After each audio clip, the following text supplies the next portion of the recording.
இதில் வந்து அண்ணாமலை வந்து 2 நாமினேஷன் ஃபைல் பண்ணியிருந்தார். சீரியல் நம்பர் 17, சீரியல் நம்பர் 27னு 2 நாமினேஷன் ஃபைல் பண்ணியிருந்தார்.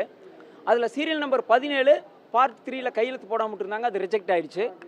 சீரியல் நம்பர் 17ல் அஃபிடேவிட் தாக்கல் பண்ணியிருந்தார். அந்த அஃபிடேவிட் வந்து அவர் சொந்த ஃபார்மெட்டில் தயாரித்து போட்டிருக்கார். எலெக்ஷன் கமிஷன் ஆஃப் இந்தியா என்ன சொல்லுதுன்னா, எப்பெல்லாம் ஒரு வேட்பாளருடைய வேட்புமனு ரிஜெக்ட் பண்ணலான்னு சொல்லி ஒரு இது சொல்லியிருக்காங்க.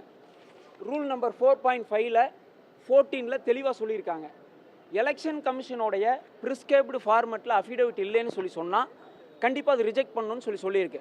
அப்படி இருக்கிற சூழ்நிலையில் அண்ணாமலையோடைய 2வது அப்ளிகேஷன் சீரியல் நம்பர் 27ல் அவர் தாக்கல் பண்ணியிருக்கிற அஃபிடேவிட்டில் பார்ட் 5 குற்ற வழக்குகள் குறித்த காலமில் எலெக்ஷன் கமிஷன் என்ன ஃபார்மெட்டில் அஃபிடேவிட் கொடுத்துருக்காங்களோ அந்த ஃபார்மெட்டில் அவங்க அஃபிடேவிட் போடலை. அவங்க சொந்தமாக எலெக்ஷன் கமிஷன் ஆஃப் இந்தியா பிஜேபியோடைய கைக்கூலிங்கிறதுனால இவங்க சொந்தமாக ஒரு ஃபார்மெட் கிரியேட் பண்ணி போட்டிருக்காங்க.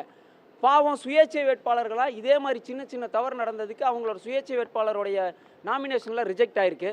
அத்தனை வேட்பாளர்களும் சுயேட்சை வேட்பாளர்கள் அதிமுக சார்பாக அது அப்ஜெக்ஷன் சொன்னதுக்கப்புறம் கூட ஆர்ஓ வந்து அதை கன்சிடர் பண்ணாமல் அந்த நாமினேஷன் அக்செப்ட் பண்ணிட்டேன்னு சொல்லிட்டு போயிட்டார். இதில் என்ன பியூட்டின்னு கேட்டிங்கன்னா, ரிஜெக்ஷன் ஃபார் நாமினேஷன் வந்து பர்டிகுலராக ஒரு கிரவுண்ட் இருக்குது.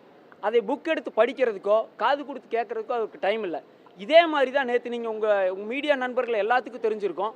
மற்ற கட்சிகள் எல்லாம் அதிமுகவாகட்டும் அது திமுகவாகட்டும் மற்ற கட்சிகள்லாம் நாமினேஷன் பண்ண வந்தப்போ 5 பேருக்கு மேலே யாரையுமே உள்ளே விடலை.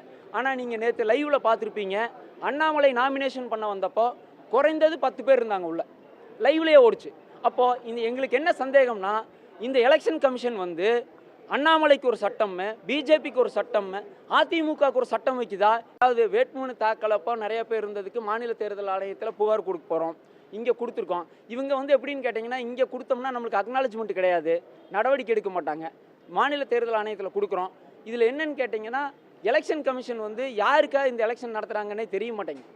11 மணிக்குள்ளே ரெக்டிஃபிகேஷன் பண்ணி அஃபிடேவிட் கொடுக்கணுங்கிறாங்க. பிஜேபி சார்பாக போட்டிருக்கிற 5 ராமச்சந்திரனை போட்டிருக்காங்க, 5 ராஜ்குமாரை போட்டிருக்காங்க. அதில் பார்த்தீங்கன்னா குறைகள் இருக்குது, நாங்கள் எங்களுக்கு டைம் கொடுன்னு கேட்டால் கொடுக்குறாரு. எங்களுக்கு ஆச்சரியமாக இருக்குது. இந்த மாதிரி ஒரு ஸ்க்ரூட்னி நாங்கள் இது வரைக்கும் பார்த்ததில்ல.